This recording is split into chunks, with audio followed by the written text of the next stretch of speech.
Nagpapainit muna ako. Pero nakatay talaga ako. Pero may ako mainit. Tay ako. Alam ko lang ano ngayon kasi may naalala ako. Pero habang ako yung chichismis sa'yo, ako dito sa bintana, ay nakita ko ng chismosa.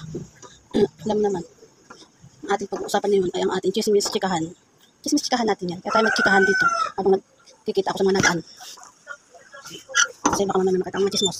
Kaya nakaalala ako bigla, naalala ko yung kapatid kong bunso, si Totoy. Ayun, kapatid ko si Totoy, yung bunso din sa amin. Baby sa amin nang maging high school siya. Ano natin, first year high school.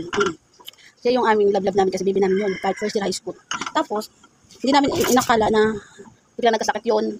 Tapos na ng high school, first year high school, yun, bakasyon. So, biglang isang araw na ito, nagkaroon na siya ng sakit. Pasakit. Siguro sa isang araw na yun, mula umaga hanggang hapon, naging parang lagnat. Tapos kinabukasan, hanggang hapon na yun, doon na inatake sa ospital. Sa ospital, tinulungan kami rin ng kapitbahay dati, nagdala. Tapos nangyari na yun, wala na siya. Kung siya naging, hindi na sa ospital na yun. Dito ko na napapachika para akong nasa kulungan. Parang nasa kulungan, parang chismis. Yun, tapos, yung nailibing namin yun si Totoy dati. Siyempre, kami mga magkakapatid, siyempre, busy pa rin sa trabaho. Tapos, nagkaroon kami ng sobrang busy sa trabaho. Tapos, uwi na lang, kain, tulog, tapos naman. No choice na kami kundi, wala na din. Kahit miss na sila, namiss sila lahat, at parents namin. Kaso, no choice, kundi magtrabaho. Yun. Pero ang kapatid kong sumunod sa akin, si Tintin, hindi ko akalaan na meron siyang mga nararamdaman na nahihirapan pumasok, hindi makatulog kasi siya. Tapos hindi rin siya makapasok. Tapos siya basta makatulog kasi nahihirapan siya. Hindi ko alam bakit anong mahirap. Hindi rin siya nagsasabi dati. Tapos, anong nangyari? Sunod kami lagi pa uwi, pasok. Pero minsan siya, hindi siya late umuwi. Gabing-gabi na. So yung bandang nagkita kami sa bahay, bago ako makatulog, dumating siya, iyak siya ng iyak. Hindi ko alam, akala ko may-kaaway na naman ng pungan. Ay wala pala. Sabi niya sa amin, dito sa kulungan tayo. Kasi tayo sa kulungan sa Yung pagdating nakita ko umamin siya na, sabi niya, yung kanyang namin na kapatid namin bunso, na inaano ni Totoy, si Totoy na kapatid namin bunso, di ba, na namatay na nga siya. Kasi katabi namin yung minsan matulog. Ngayon, yung namatay nga si Totoy, si Tintin pala, lagi ang nakakover, parang nagpaparamdam lagi yung kapatid kong bunso. Si baby sa amin dati, kahit high school na lang yun. Tapos, pag natutulog yung kuya, pag natutulog lagi si Tintin dati, sa gabi, hindi makatulog ng ayos. Kasi nga, nagigising niya yung kapatid ko, nadating yung kapatid kong bunso. Kasi, nalabas siya, galing pa dito sa cabinet. Kasi may cabinet doon sa bahay na yun dati. Meron doon cabinet na matigas yung kahoy. Oo, maganda yung kahoy.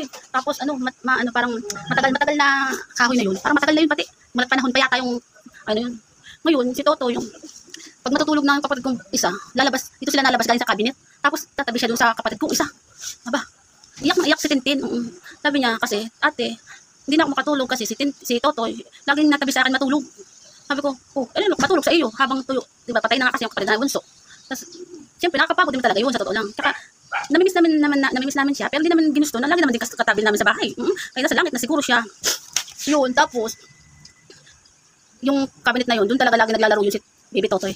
Doon lagi naglalaro doon sa cabinet na yun kasi nga malaki yung cabinet na yun eh.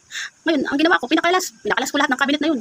Pinagawa ko ng kahoy, tinanggal lahat ng kahoy, ginawa ng panglutuan. Inalis ko na yun. Simula nung natanggal ko lahat ng cabinet na yan, yun, naging maayos sa kapatid kong Tintin. Nakakatulog siya ng ayos. Sa tagal-tagal na buwan na nahihirapan siya matulog. Kaya lagi siya naglalasing para lang makatulog kasi hindi siya makatulog. Kaya natabi pa rin yung kapatid kong bunso. Ginusto lang naman namin na maging okay din sa sa bunso namin nun. Kaya namiss din naman din namin. Kaya lang. Siyempre ba naman, ikaw naman matutulog ka lagi, makita mo yung angel na kasama mo katabi mo lagi. Diba? Nakakaano din naman yun. Siyempre, sa sarili mo. Hirap kasi, ang hirap yung nakuha na yung kapatid na aming bunso. Hindi namin alam, parang nandun pa sa bahay. Muna sa bahay pa yun, hindi ko alam. Alam mo yung nakabaro, nasa bahay, nasa alim. Magsalita, hirap magsalita. Basta, meron kami gustong maano dun. Barangay. Tsaka pag hindi makapagsalita, hindi ko maisip kung paano ko kukwento sa'yo. Magulo. Yun lang. Kaya ganun na lang muna. Ang mahalaga, natanggal namin ng mga kabinet. Para makalas-kalas yung kabinet na yan. Para walang hanggang tatako pa rin yung kapatid kong bunso. Para ako siya, siguro nawala yung kabinet. At isa, punta naman langit. Kaloka. Yun lang. Kaya napakainit na. Alas 8 na kasi sobrang init na. Kaloka. Tara, swimming na tayo. Swimming.